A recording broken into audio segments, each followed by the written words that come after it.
Hi, I'm Elsina. My sister once told me, without really saying it, that I wasn't the right fit for her promotion party. Not because I couldn't be there, but because she simply didn't want me there. They didn't just leave me out, they erased me. A fake invitation arrived only after the RSVP had closed. My face carefully cropped from every photo as if I had never stood beside her. The proposal I wrote, the one that carried the heart of her vision, was used to polish her big moment. And then came the silence. The performance where everyone else pretended this was normal, that I was never supposed to be part of it at all. For a long time, I stayed quiet, invisible, until I couldn't anymore. 3 weeks before Callista's big day, I was at the kitchen counter balancing a chipped coffee mug in one hand and a half-eaten English muffin in the other, waiting for a text that never came. The house felt too still, the kind of stillness that presses into your chest and whispers that something isn't right. I had sensed it for days. My sister had gone quiet, not the busy kind of silence, but the kind that felt intentional, deliberate, the kind designed to make me notice I'd been left out. She had plenty of words for the world, a LinkedIn post about the company's quarterly earnings, a team lunch photo with glowing captions, even a soft pink motivational quote plastered over her feed. But for me, nothing. No save the date. No family group text. Not even a casual mention. Then one Monday evening, my phone lit up with a voicemail. Mom's voice spilled through the speaker, warm and rehearsed with that polished tone she uses at church when she wants to sound kind but distant. "Hi, honey. Just checking in. Hope you're doing well. I know Callista's ceremony's coming up, and well, I figured you'd probably sit this one out. It's mostly work folks, lots of suits and handshakes, you know how those things are. Anyway, just thought I'd mention it. Love you." I just stared at the wall. The truth sank like a stone. It wasn't that I hadn't been invited. It was that someone decided I didn't belong, and the rest of them quietly agreed. That night, I texted Callista. Nothing heavy, just a lifeline.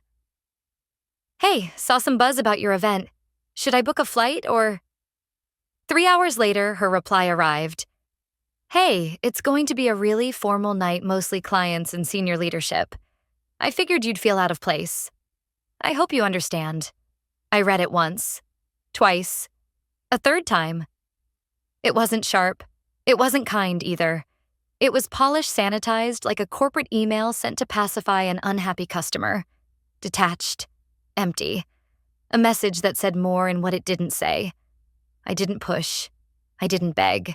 I deleted the thread, walked to the kitchen sink, and stood there for 10 long minutes watching the last light of the sun slide off the neighbor's rooftop.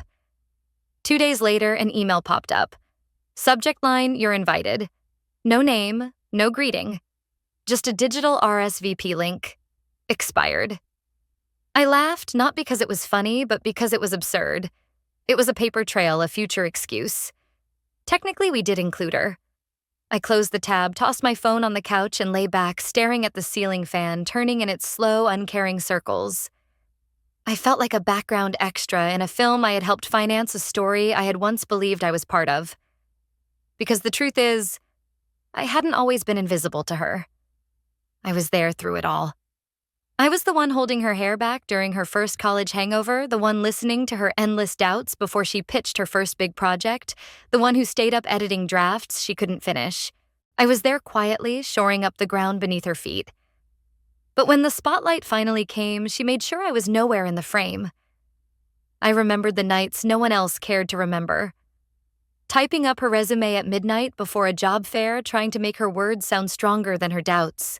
Sitting in the fluorescent-lit ER waiting room when she thought the tightness in her chest was a heart attack, but turned out to be anxiety. Holding her jacket, steadying her hand, telling her she was fine even when I wasn't sure myself. I remembered showing up. Always. That's the part that hurt most. She didn't forget me. No, this wasn't about memory. It was about intention. About strategy. She remembered exactly what I had done for her, but she decided none of it was worth acknowledging. I wasn't meant to be part of the picture. I was just the one holding the light so she could stand in it. Later that week, when the silence felt too heavy to carry, I pulled a shoebox from the back of my closet. The cardboard was soft at the corners, worn thin from years of being opened and closed. Inside were snapshots, blurry summers at the lake, Grainy selfies from before anyone knew how to take one properly. Polaroids where the colors had already started to fade. One photo stopped me cold. Dad's funeral. Callista in a soft blue dress. Me in borrowed black heels that pinched my toes and cut into my skin. My arm was wrapped tight around her shoulders. She looked like she was trying to keep herself from breaking. I looked like I had been broken for years. I slipped the photo back into the box and pushed it under the bed. That moment had been real. My presence had been real. And yet now it felt like it belonged to someone else's story. I didn't need her permission to attend her promotion. But suddenly I had no desire to stand in a room full of people who had already erased me. The digital invitation sat unopened in my spam folder for 2 days. I hovered over it a few times, not because I hoped the RSVP link would work, but because I kept waiting to feel something different. Anger, sadness, anything but the hollowness I already carried. When I finally deleted it, it wasn't rage that guided my hand. It wasn't even grief. I deleted it because every time I looked at it, I felt like a fool. Like I'd walked into a bad joke and only just realized I was the punchline. I told no one at first. Not Julia. Not my neighbor who always asked about my week. Not even the cashier at the grocery store I usually overshared with when the loneliness got too loud. I carried it in silence, but silence curdles if you hold it too long. By the end of the week, I found myself at Julia's kitchen table cradling a lukewarm cup of chamomile tea. She was scrolling through her phone when the words slipped out. Callista doesn't want me at her promotion. Julia looked up slowly. Did she say that I swallowed hard? She said it's a very formal night that I'd feel out of place. Julia's eyebrows lifted. Wow, that's rich. I tried to laugh, but it caught somewhere deep in my throat. She doesn't mean anything by it, I said quickly, almost on reflex. I could already hear Mom's voice in my head, smoothing sharp edges into something palatable. She just wants everything to go smoothly. Julia didn't say anything at first. She just stared at me, her expression steady in a way that felt like it was holding me up when I couldn't hold myself. You know, she said finally, you don't have to be okay with that, right? I nodded. The kind of nod you give when you want to end the conversation, not when you actually believe what's being said. The next morning, while I was sorting laundry, my phone buzzed with another voicemail. Mom again. Her voice poured out in the same syrupy tone, polished and sweet enough to coat the bitterness beneath. Hi, honey. Just wanted to remind you not to overthink things. Callista's under a lot of pressure. It's not about you, sweetie. She just wants the night to go well. No drama. No drama. 2 words that have always meant your feelings don't matter here. We didn't want you to feel out of place.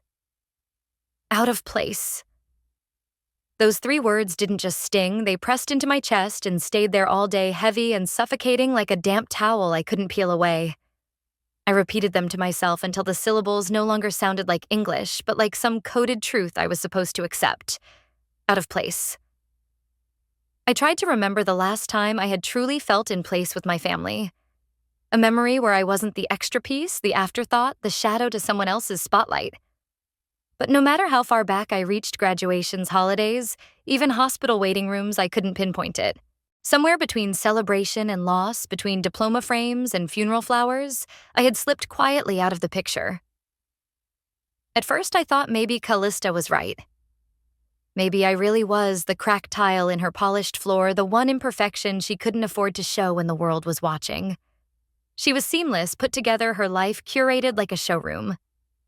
Every outfit pressed, every photo framed, just so every caption a crafted performance. Me, I was still trying to patch the crack in my own ceiling, unsure if the water stain above my bed came from a literal leak or the kind that starts inside your chest. Callista knew how to glow under a spotlight. I squinted and blinked when a camera turned my way. She looked elegant in cocktail dresses. I still felt like I was borrowing my life the way I once borrowed shoes too tight for me. Maybe she was right. Maybe I didn't belong at an event with cocktail attire suggested embossed in gold script. Maybe I would have been the awkward one tugging at a zipper, spilling my drink, standing in the corner. But then again, wasn't that the point of family? To let you be awkward, messy, Uncomfortable and still be wanted, later that week, Julia texted me a screenshot without explanation. A LinkedIn post. Callista's company celebrating their new campaign launch. Polished smiles, champagne flutes, a banner hanging proudly in the background. I recognized the room instantly. I had been there the day that photo was taken. Only I wasn't in it. Well, technically I was. A sliver of my shoulder clung to the far left edge, cropped just before my face appeared. Almost proof I'd been there, almost not. Julia didn't add a caption. She didn't have to. The silence around that image screamed louder than words. No one had asked me if they could crop me out. No one had explained. But they had done it so easily, so casually, that the casualness itself chilled me. This wasn't a mistake. This wasn't forgetfulness. This was a pattern. A slow, deliberate unraveling of my presence until it looked like I had never existed at all. I closed the photo, reopened it, zoomed in, zoomed out. My half shoulder was still there, a ghost limb refusing to disappear completely. Maybe they hadn't forgotten me. Maybe they had remembered me just enough to remove me. That thought stuck like static I couldn't shake. That evening, I sat at the edge of my bed, the room dim except for the pale glow of my laptop. Outside the city was quiet, soft hums of traffic fading into the night, but in my head, everything was noisy, jagged. My hands moved before I could talk myself out of it. I opened an old folder buried deep on my desktop, one I hadn't touched in years. The title still read Callista Campaign Edits. It was the kind of folder you try to forget exists until betrayal forces you to remember. Until you're too tired to pretend you weren't the invisible scaffolding holding up someone else's empire. Inside there it was. Her proposal. Or rather, the one I had rewritten at 2 a.m. while she slept. 3 years ago, after midnight, my phone rang. Callista's voice was trembling, soaked in tears. She said the words, "I'll never forget I can't do it." My brain just locked up. I hate asking, but I'm going to lose this pitch if it doesn't go out tomorrow. I remember everything about that night. The half-washed dishes piled in my sink soap suds drying into cloudy rings on the plates. The buzz of the refrigerator humming in the silence. The way I didn't even hesitate, my fingers were already pulling open a blank document before she finished speaking. I told her not to worry that I had her, that I always had her, and I did. I stayed up until dawn, rewriting her entire framework line by line, tearing it apart and stitching it back together with the kind of precision only exhaustion and loyalty can produce. I even opened Canva Me, who hated design work, and built a new slide deck from scratch because her original looked like something thrown together in a panic. Which honestly it was. By sunrise, my eyes ached. My coffee had gone cold, but her pitch was whole again. The next morning, my phone buzzed with her text. "You saved me. You'll never forget this." Turns out I remembered. She didn't. Or maybe worse, she remembered, but she chose to forget in public. A few nights ago, I searched her LinkedIn. It didn't take long to find it.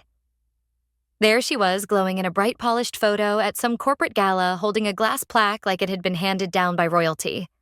Her caption read, "Grateful to the incredible team who made this campaign a success.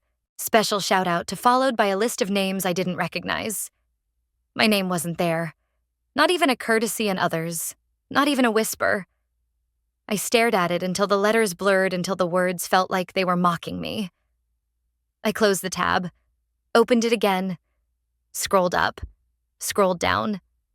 As if staring long enough might rearrange the sentence, make space for me where there was none.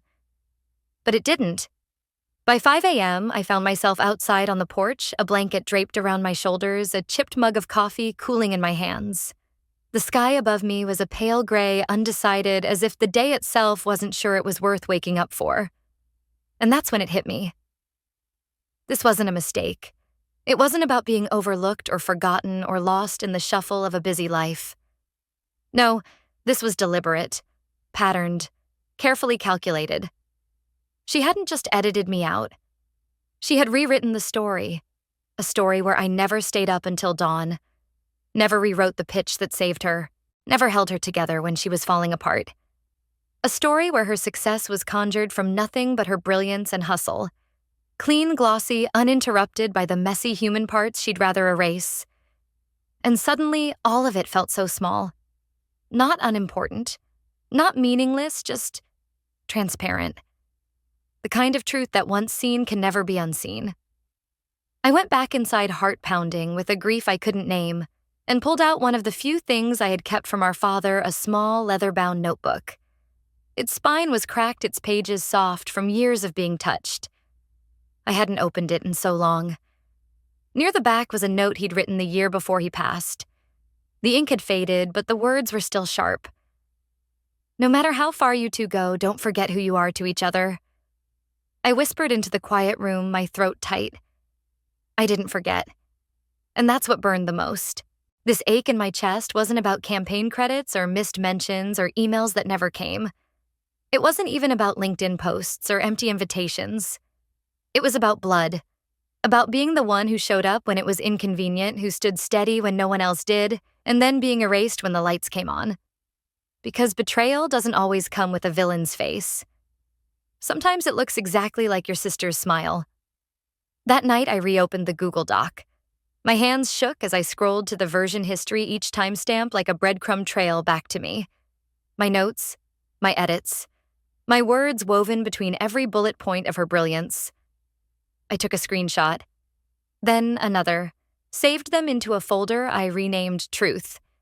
At the bottom of the last file, I added a single note. When they pretend I wasn't there, I'll remember I was. The sky outside was still a bruised shade of gray, the kind that looks like the world itself hasn't made up its mind about waking. I sat hunched over the laptop again, swallowed by the same oversized sweatshirt from the night before. My coffee, lukewarm, half-forgotten, sat on the side table untouched. I hadn't planned to start my morning like this. But once you've seen the cracks, you can't unsee them. Once you've brushed against the truth, pretending becomes heavier than grief. So I opened the file again. Not as some nostalgic detour, not as a sibling remembering a moment of shared history. This time, it was evidence. A case file. A record of what had actually happened, stripped bare of the story she later told. The moment I clicked version history, the betrayal spilled out in quiet order like a timeline of everything I had poured in, and she had erased. Each layer peeled back precise damning. My fingerprints were everywhere, embedded in the margins, woven into phrasing, coded into the very bones of that project. There they were, my notes in the margins at 2 a.m. Rework intro, add dataset here, make this more active voice. Every suggestion marked with my initials. The graphics ones I'd sourced from obscure corners of the internet on a night Callista had been too exhausted. Even to Google stared back at me. The statistical comparisons, the simplified flow, the cleaner layout, it was all mine. And then, like a ghost stepping out of the past, I found the night she'd cracked. The email surfaced within seconds. Subject line: urgent. Can you help? Her words spilled out marble. I'm falling apart. This pitch is due tomorrow, and I can't get it to work. Can you take a stab at it, please? I'll owe you forever. That was Callista. Frantic, dramatic, persuasive, even in desperation. And me, predictable. I had replied in less than 10 minutes. Send me what you've got. I'll take it from here. The attachment was still there. Her original draft shaky, scattered a mess of broken thoughts and half-finished sentences. And beside it, the final version. Side by side, the differences were undeniable. My structure, my flow, my hands shaping her chaos into coherence. Her name just plastered on top like a label, a false byline. I took screenshots. Every edit, every timestamp, every thread of emails. I captured the metadata from the attachment proof carved into digital stone. Then I saved it all into a new folder and labeled it Original Proposal Internal Use. It wasn't for anyone else. Not yet. This wasn't about exposing her to the world. It was about proving it to myself that I hadn't imagined it, that I wasn't exaggerating, that I wasn't crazy. I was done gaslighting myself on her behalf. What startled me most was the absence of rage. I expected fire, but what came instead was ice. Something colder, sharper, like the chill you feel when you realize the ground beneath your feet isn't solid, it's train tracks, and you've been standing on them all along, mistaking them for a path. For years, I had called this support. I had told myself it was loyalty. I had folded my sacrifices into a story called family, but it wasn't. It was exploitation in heels, exploitation in perfect lipstick, exploitation disguised as sisterhood. And this wasn't just one stolen pitch deck. This was a pattern, a system, a quiet machine built to erase me while smiling in my face. No screaming matches, no confrontations, no slammed doors, just methodical deletion. Surgical, clean, professional, like I had never been there at all. And somehow the deepest ache wasn't even about credit. It was the realization that invisibility had become a family agreement I had never signed. My work, my sleepless nights, my ideas reframed as disposable charity. Not worth acknowledgement. Not even worth a whisper. I could hear Mom's voice echoing in my head, syrupy and dismissive. Don't make this bigger than it needs to be. But it was big. It had always been big. And now I couldn't unsee it. I had just been too conditioned, too well-trained in minimizing my own pain to see it clearly before. For years, I had treated silence like a survival strategy, convincing myself that ignoring the wound would eventually make it heal. But that morning, sitting in front of the laptop, something in me shifted. I opened a new draft email, my fingers hesitating only for a second before typing in the name of the one person who might actually care about integrity, more than appearances. Ruben Langston, Callista's boss. Subject regarding Callista's promotion. Documentation attached. The body was stripped of everything unnecessary. No raw emotion.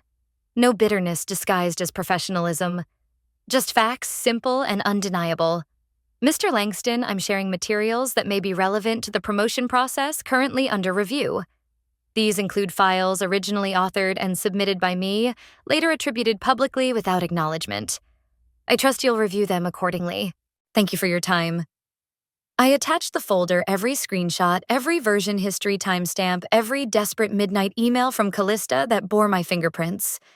Then I just stared at the blinking cursor at the bottom of the page. It didn't feel like revenge. Not even close. It felt like reality correcting itself, like finally drawing a boundary in ink instead of in shaky pencil lines that other people could erase whenever it suited them.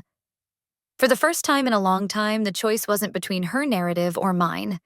It was between my silence and my voice. I didn't send it. Not right away.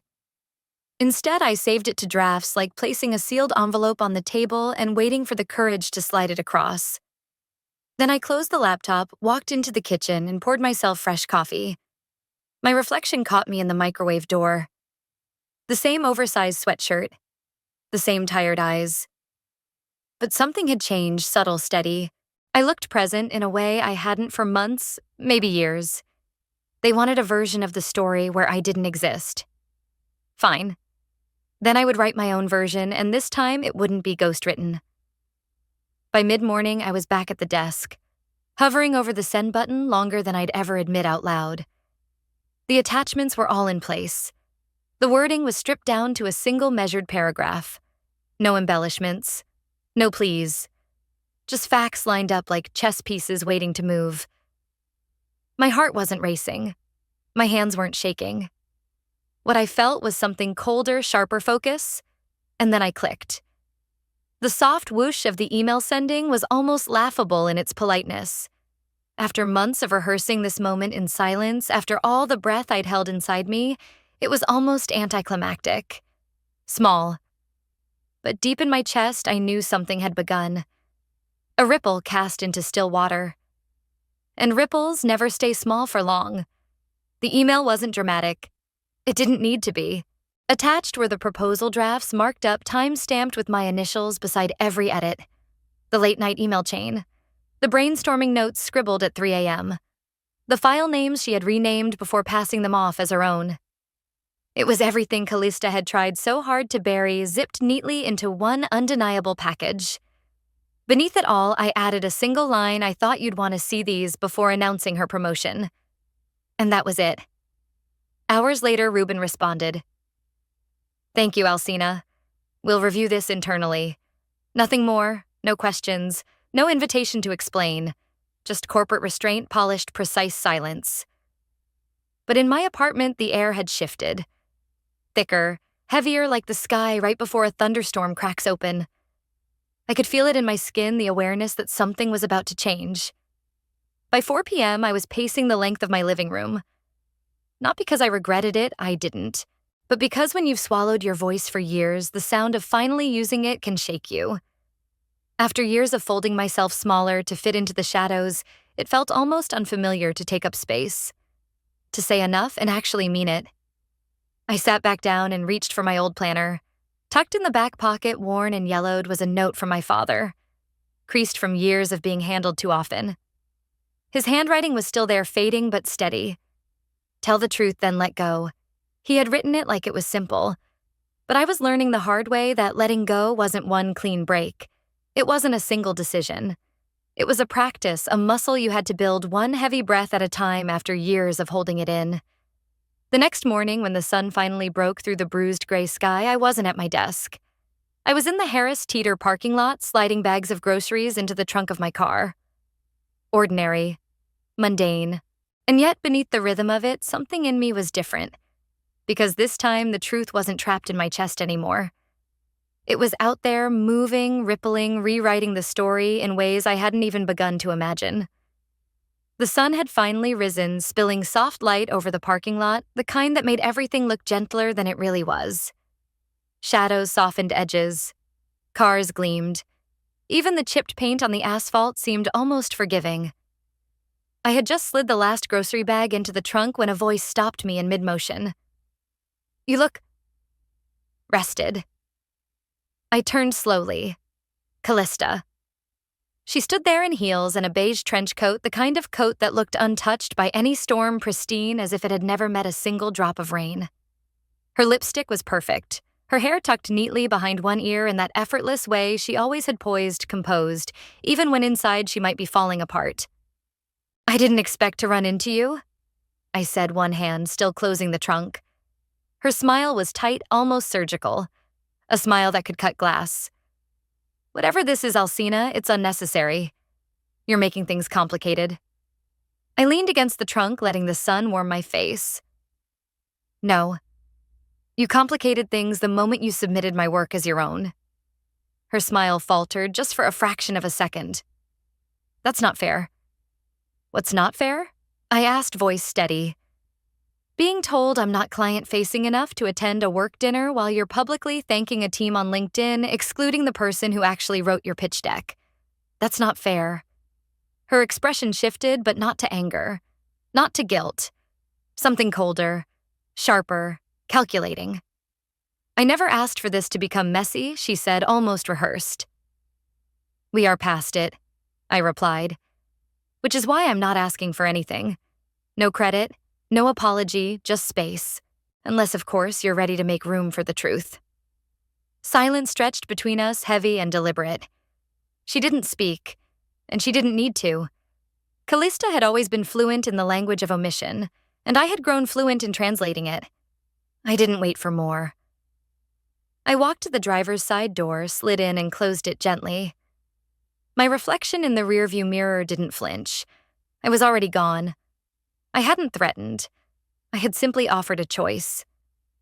She just didn't know yet that silence carries its own weight and consequences follow quietly. 6 days before the ceremony, I returned to what I pretended was normal. Coffee brewed in the background. The dishwasher hummed as I unloaded it. A spreadsheet sat open on the laptop, not for work, not for deadlines, but for the illusion of purpose. Every motion was deliberate, rehearsed, like muscle memory, the only thing keeping me from unraveling entirely. I walked through the day with a numbness that felt almost productive. Checking off tasks, I tried to quiet the static in my head. Maybe if I could make the list shrink, the week would shrink with it. Maybe I could survive until the ceremony without cracking. It almost worked until my phone buzzed. No preamble, no greeting, just a screenshot from Julia. Callista again. Golden office light streaming over her desk, her curated smile perfect a gift basket staged carefully in front of her. The caption read, "So grateful for my family's constant support during this exciting new chapter." She tagged 2 department heads and someone named Marcus from strategy, but I didn't care about the names. I cared about the basket. Because it wasn't just a basket. It was the basket. The one I had sent her 2 days ago. The ceramic mug set she used every flu season. The exact tea brands she once joked tasted like regret, yet drank anyway to appear thoughtful about her health. I had chosen each item with care, tied the ribbon myself, written a card by hand. Congratulations. I stared at the screen, the ache in my chest folding into something else. Recognition. Proof. Evidence that the care I had put into her life quietly, invisibly still existed, even if she tried to erase it. And for the first time in a long while, I allowed myself a small, private smile. She might have staged the world around her perfectly, but this little act of mine, unnoticed by anyone else, had not been stolen. Even when you pretend I don't exist, I still remember what you love. But the card in the photo wasn't mine. In its place was a pristine, cream-colored note card printed, not handwritten, signed neatly. Love, Mom and Dad. I stared at the screen for what felt like hours, searching desperately for any explanation that didn't feel like betrayal. There wasn't one. The angle of the photograph was deliberate, precise, almost cruel in its mimicry. The tissue folds, the bow placement. Every detail mirrored the way I had arranged it. She hadn't just erased me. She had repackaged my care, my thoughtfulness, and presented it as if it had never belonged to me at all. I didn't respond to Julia. I didn't comment. I didn't text anyone. I simply saved the screenshot and slid it into my encrypted folder labeled Truth. This one I titled Final Proof. By evening, I was curled up on the couch with a book I wasn't reading, the words floating past me without sticking. Then my phone buzzed. A message from Tamsin, Callista's so-called work friend, the one who always sent reaction gifs in the group chat, and once told me to lighten up because Callista's job was stressful. The message read like it had been sent to the wrong thread. She's unstable. If she shows up, security will know. A second message followed almost immediately. She's harmless, just wants attention. People like her always fade out. No names, no context. But I didn't need either. They were talking about me. And worse, they weren't just excluding me. They were preparing for me. Preparing to explain me away. Crafting a narrative in advance that if I appeared, I would be a disruption. A liability. A scene. They weren't afraid of what I might do. They were afraid I might tell the truth. And suddenly the pattern snapped into focus. The silence, the avoidance, the calculated tension, I hadn't imagined it. It wasn't insecurity. It wasn't miscommunication. This was curated. Polished.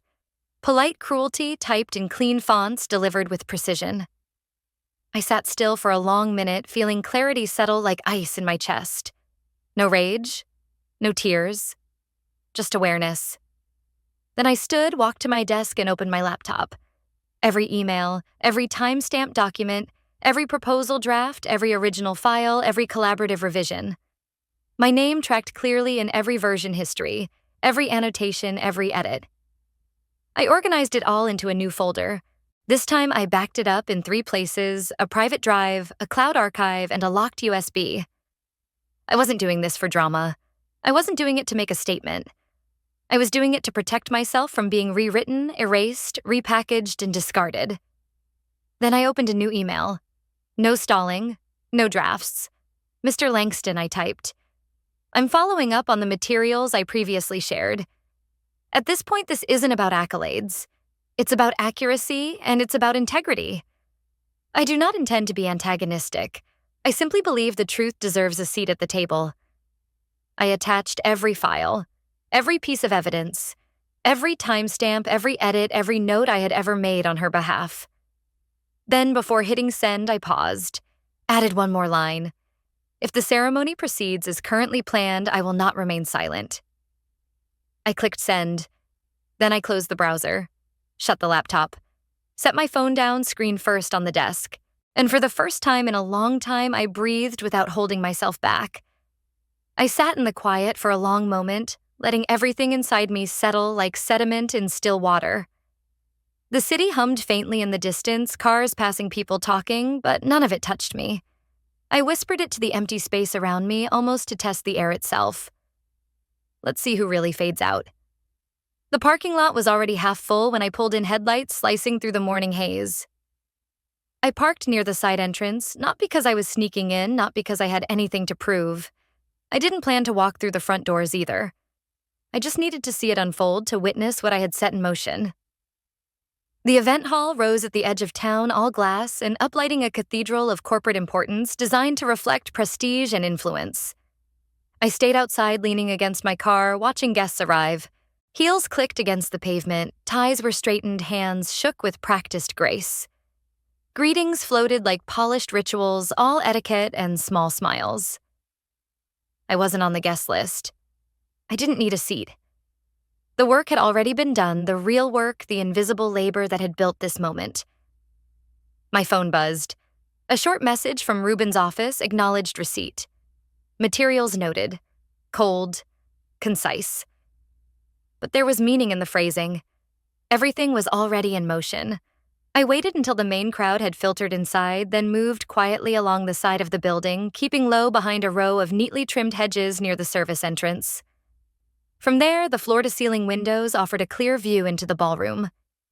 Inside the podium gleamed beneath soft amber lighting, the kind used to make authority look golden unshakable. The music dimmed. Ruben stepped forward, cleared his throat, and smiled politely before speaking. Tonight is meant to celebrate exceptional leadership integrity, vision, and accountability. However, due to a procedural review triggered by recent internal documentation, we are placing the final decision regarding this promotion on hold pending further evaluation. The silence that followed was almost audible, heavy enough to crack glass.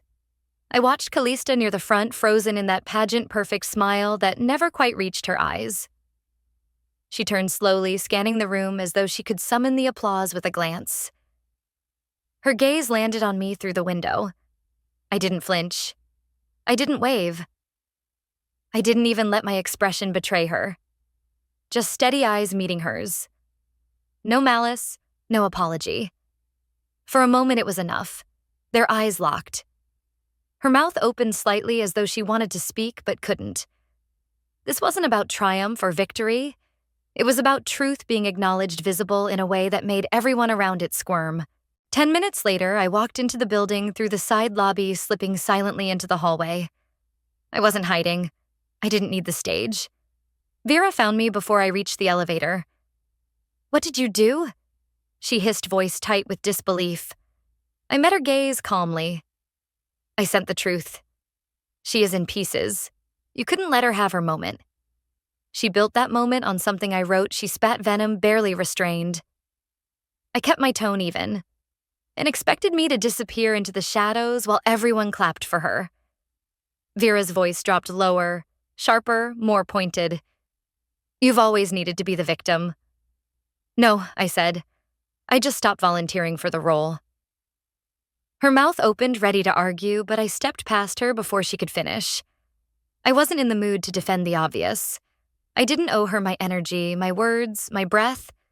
Later that night, curled up on my couch with the laptop resting against my knees. The world outside dark and quiet, my phone buzzed incessantly.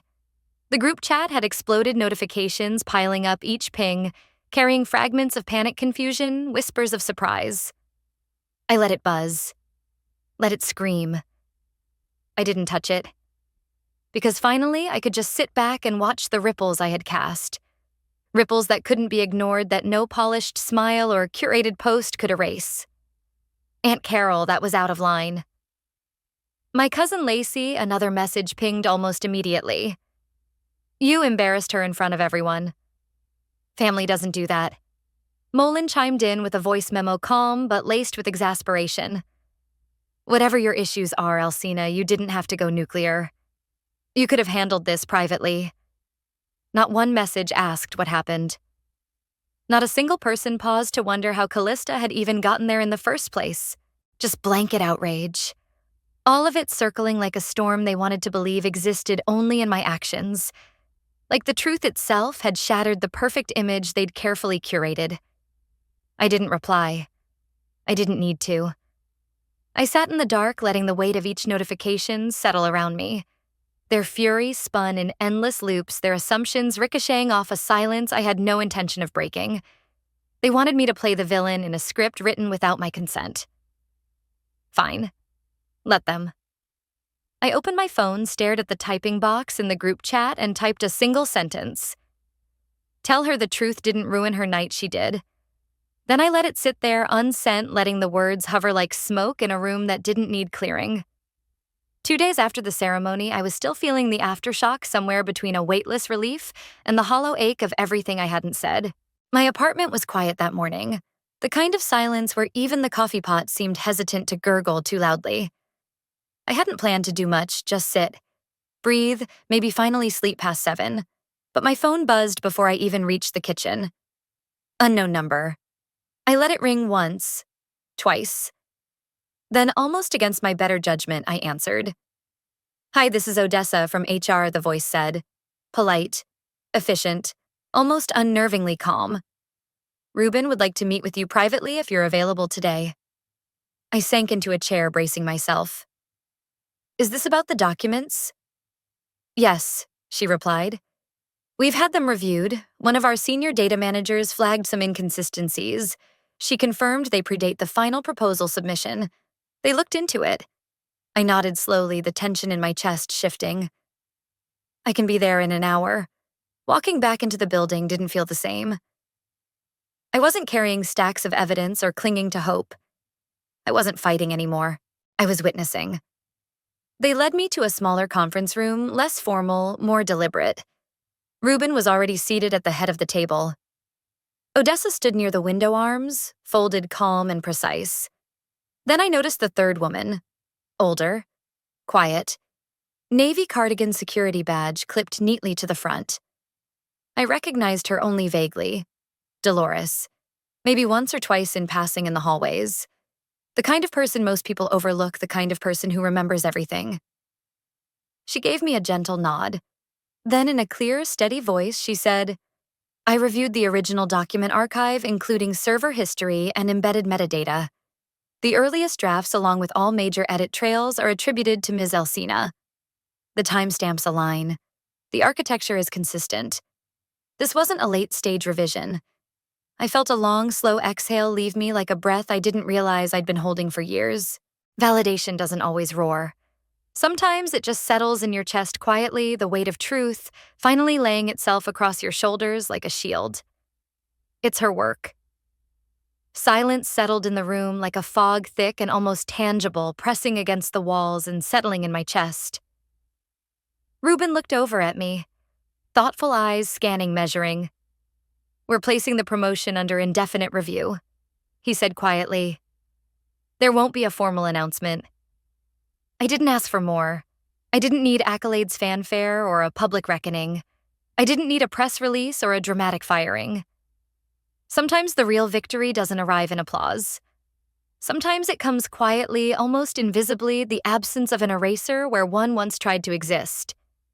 That night when I got home, a message from Callista awaited me.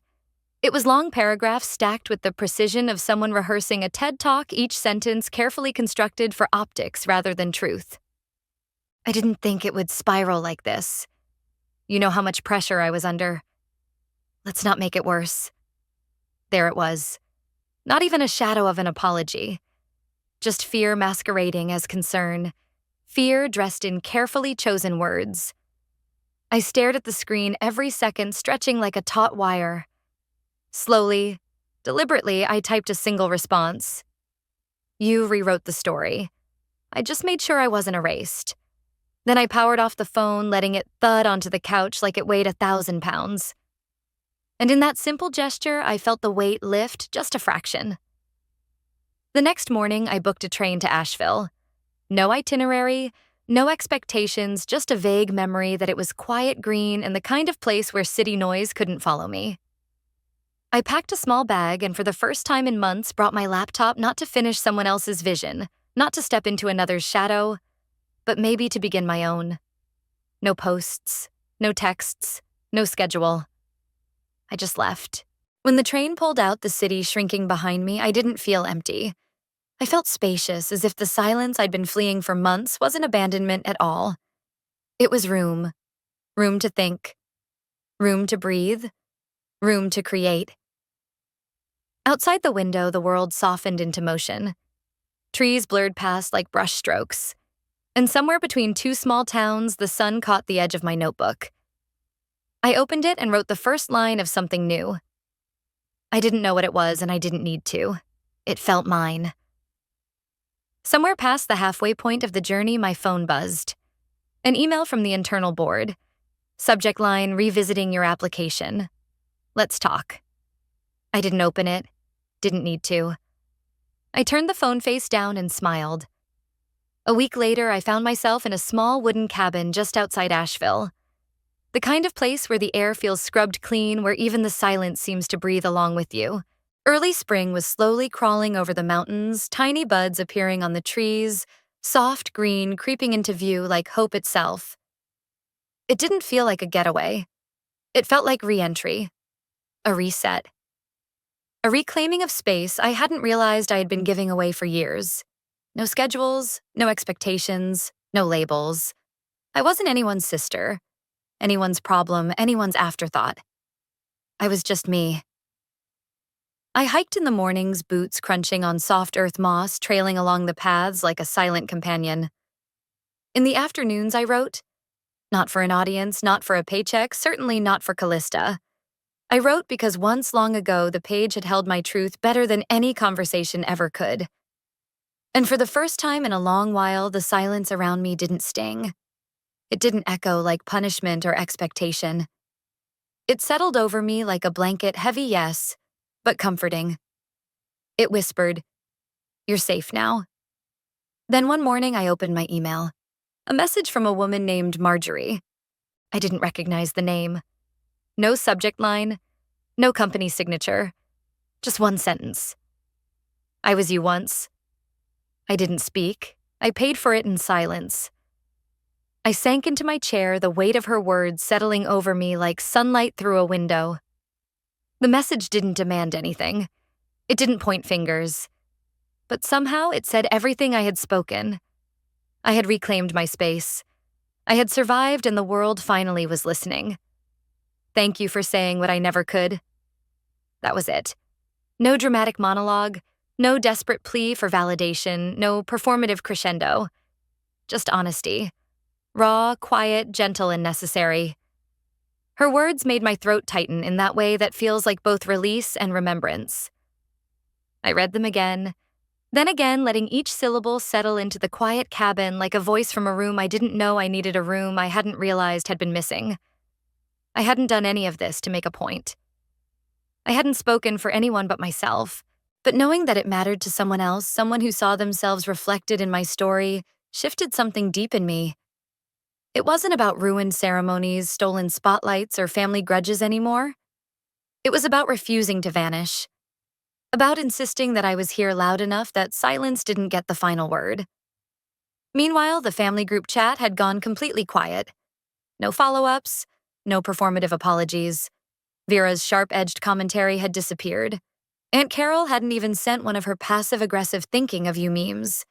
It was total unbroken radio silence. And strangely, it didn't sting. It didn't feel cruel.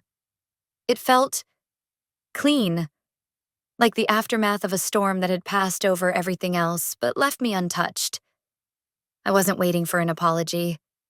I didn't want one. I didn't need a public reckoning, no matter how theatrically satisfying it might have been. What I wanted and what I had was clarity. The truth had been spoken, witnessed, and acknowledged. That alone was enough. Later that day, a former colleague quietly passed along news. Callista Hunt had been let go. Her promotion put on indefinite hold. No public announcement, no dramatic fallout, just a deliberate, measured pause. Sometimes a pause says more than any applause or accusation ever could. And then later, still another email arrived. This one from a nonprofit I'd applied to months before any of this had begun. I hadn't believed in waiting for recognition, but now it arrived on its own terms. They wanted me not as a footnote, not as someone to prop up another person's shine, but as a creative advisor. Your voice is grounded, they wrote. No fuss, no ego, just resonance. I smiled. Quietly. There was no grandstanding, no viral clip, no standing ovation. Just a door opening. A small door, but a door nonetheless. That evening, I wandered down to the lake behind the cabin. The sun was folding into the treetops, gold light scattering across still water like spilled ink. I stood there, silent, present, letting the breeze carry away the months of tension that had wrapped themselves around me. I whispered not to anyone, not even to myself, but to the open air, to the trees, to the quiet expanse of the lake. I am here. I am not erased. And for the first time in what felt like forever, I didn't need permission to exist. I didn't need acknowledgement, applause, or validation. I was writing the rest of the story on my own terms, untethered, unobserved, and fully alive. The water reflected the sky, and I realized the truth: the story hadn't been stolen, the silence hadn't won, and the world, my world, was finally wide open. Sometimes the deepest kind of healing doesn't come from finally hearing "I'm sorry." Sometimes it comes from the moment you realize you no longer need those words to move forward, to take up space, to reclaim your life.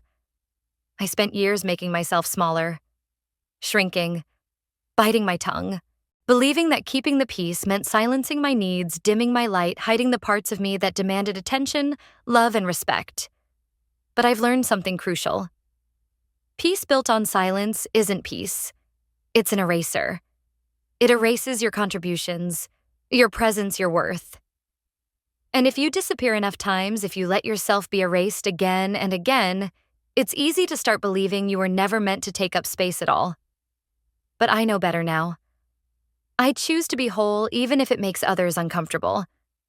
I choose to speak even when my voice shakes, even when the room feels too heavy or the air too thin. I've learned that love without respect isn't love at all, it's control in disguise. And respect for yourself is not negotiable. What about you? Have you ever felt like a guest in your own life? Like someone else was deciding whether you belonged? What part of you was acceptable and what part should vanish into the background? Have you ever felt invisible in the spaces where you were supposed to be seen, heard, or valued? If this story stirred something in you, leave a 1 in the comments, or tell me where you're watching from. I want to hear you. And if it didn't quite resonate, that's okay too. Just know that this space exists quietly, waiting for those voices that have been muted for too long. If you want more stories that honor the quiet, hidden parts of ourselves, we rarely name out loud, hit that subscribe button.